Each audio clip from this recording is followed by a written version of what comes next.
Welcome to this special edition of Voice of the Nation Fastbreak. My name is David Brickley alongside Kevin Figures. I'll tell you what, Kevin. Mike Brown is implementing this defense perfectly in the preseason. The Lakers are looking good. They look spectacular. They're mixing it up with zone defenses, boxing ones. They're really saving Kobe's legs. They're getting the big guys to really clog the middle of the paint. Stop. What's going on? You're depressing me. Oh, Clearly, the Lakers are supposed to be playing preseason basketball right now.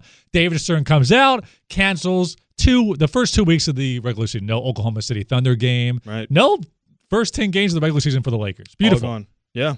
I mean, look, it's what I expected. You know, I've been calling it since before the season ended. Depressing stuff. You can only hope something works out. But last week, I thought a very interesting comment came out of UC Santa Barbara. What am I talking about? Kobe Bryant had like an informal Q&A. I don't know. Why was he at? I don't know. He's had a lot of impromptu appearances this year. Was he working out or something? Just decided to stop by? No clue. You know. It's some weird occurrence for Kobe Bryant out there, but he was out there talking to the kids. Stop by English 101 real quick and just give him a little, whatever.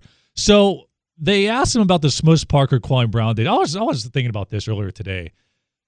Kwame Brown, Smush Parker, and that cast of characters with Kobe Bryant in those years, probably the most famous, worst team in history because they're household names. Kwame Brown and Smush Parker are a lot more, household name than maybe like an All-Star or even some Hall of Famers, really. Exactly. Yeah, they stand out because those years were Kobe Bryant's really prime. The best years of his 81 career. Points, his prime years, 81, 62. 62. Right. How many string of 50-point games did he have during those times? 4, yeah. And they went, probably 500 or under 500 in those games because he had nobody around him. And Kwame Brown and Smush Parker were just perfect examples. I mean, there were other guys. There was Chucky Atkins and there was Jermaine Jones, and we can go on and on about guys who were on those teams who didn't produce. Smush Parker has took shots at Kobe, and Kobe now doesn't really care. He's obviously he said, "Listen, I play with Smush Parker." That's the first thing he says when he talks about those years. He hasn't really gone at Kwame that much, right? Even though we all know Kwame is a scrub. Now he was asked about Kwame, and he came up with a scenario, or not came up, but told us a situation where the Lakers are playing Detroit. Yes. When they were good with Rasheed Wallace. Right,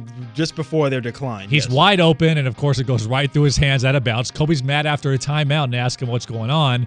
You're open. Be ready next time.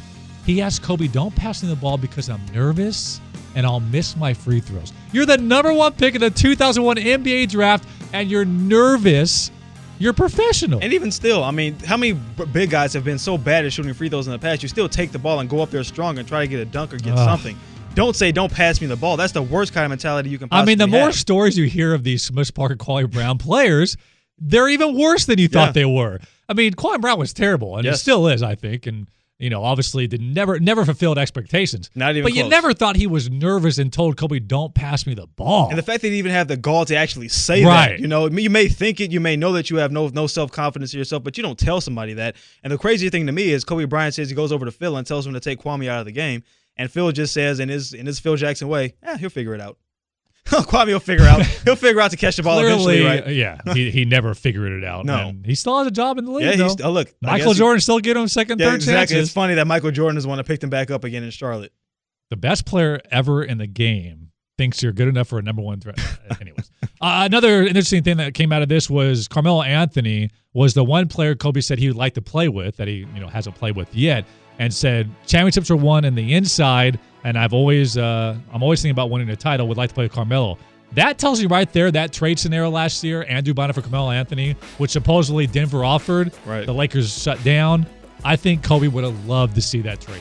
It's a bit of a contradictory statement. You say championships are one on the inside, yet you want to trade for one of the best perimeter players in the league now. How many times is Carmelo in the post? Not very often. I haven't seen him, unless he's driving by somebody going into the paint. I really haven't seen him attack the paint very often. And I said this last year when the trade was being originally proposed. I think Kobe Bryant and Carmelo Anthony are too similar. Now, granted, they're two great players. They can figure it out. Right. But I think Andrew Bynum complements Kobe Bryant better because he is that inside presence to go with his outside force. I just don't think that Carmelo and Kobe would work together on the same team. Yeah, so interesting stuff coming out of the UCSB classroom. Go Gauchos. You never know what's going to happen when Kobe shows up to English 101 and decides to talk about the old days. But, boy, I always knew Kwame Brown was terrible, but now I just have a whole other mindset. As sad as it is, as bad as this story was that Kobe threw out there, it doesn't change my opinion at all of Kwame Brown. I think it's all the same. I mean, it's got to go down a few notches. No, there's no way. It was pretty low to begin with, David. I'll be honest. All right, so last show we gave you an opportunity to win an Andrew Bynum DVD from CelebritySweat.net, and we have a winner. R0,